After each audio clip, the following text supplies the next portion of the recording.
Okay, so whenever you all are ready, could you explain what you built and how it works? So we built a particle system with the Pico board, and then we have like 10,000 of particles here, right here, in the screen, and then we modify the, not modify, but yeah, we modify the code from the Boyd algorithm, and then we gave every particle a very simple physics updating of the velocity. When it hits the bottom, it bounces back with a little bit of energy loss, and then when it hits the wall, it reverses the velocity. That's it. And then, yeah, you can see from the screen, the water originally was blue, and once it hit the wall, it will turn into white, which we're trying to simulate a splash. Sort of splashing. Yes. Okay. And then we add a lot of like randomness whenever there's a teleportation happening from here to here, or when it bounces back, because we want it to look more real. So that's 10,000 particles at 30 frames a second? Yes. And I can see the hydraulic jumps where the particles change direction. Yes. And the splashing effect. That's gorgeous. And then we also added a feature of this little platform. We could interact with it. So as I move, I can change whatever the object like features, so it will bounce back. You can see. Very nice. I can even catch some of it and carry it all the way here, and then splash it here. Wow. And then we also changed this into something that we could change the length of this little platform. Okay. It does the same effect. I could Does the imagine same this. Carry and splash. I could imagine this becoming the premise of an interesting video game or something. It's really nice. So can you are you implementing? So clearly gravity is implemented. Can you briefly describe sort of the physics that's implemented for these particles?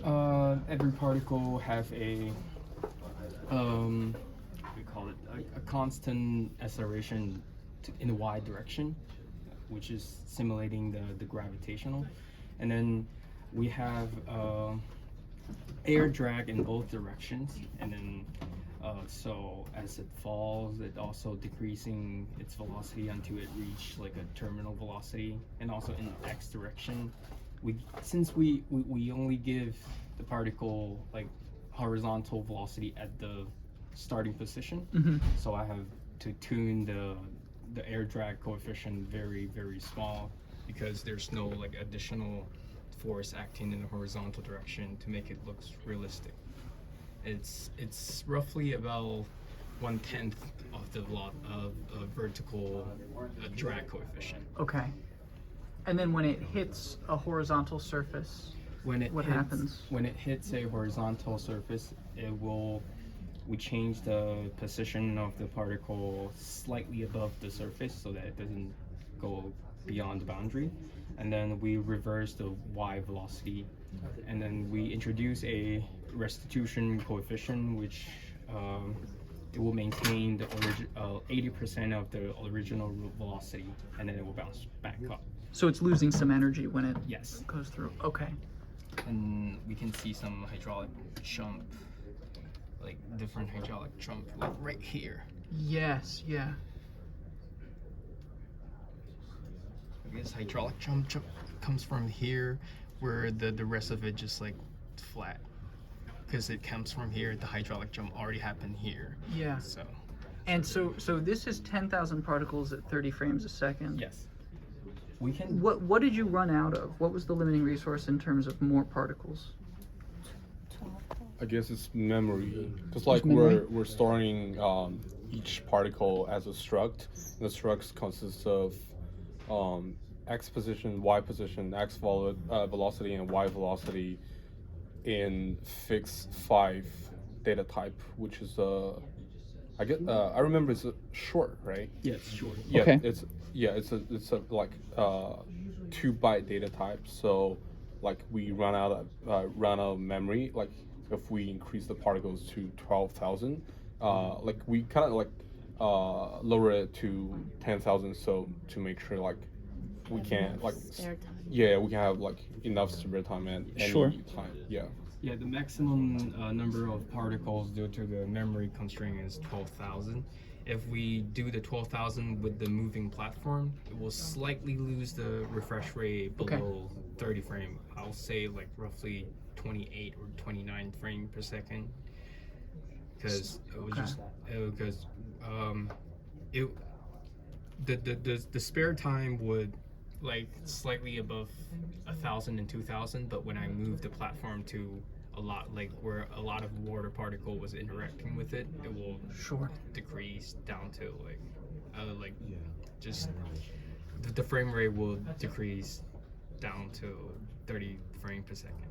So the state for each particle includes its x position, y position, x velocity, and y velocity. Yes. And you're using 16 bits to hold each of those states. Right? Yes. Yes. Okay. Okay, and then you're using fixed point arithmetic to speed up all the computation as over floating point for Yes. the system.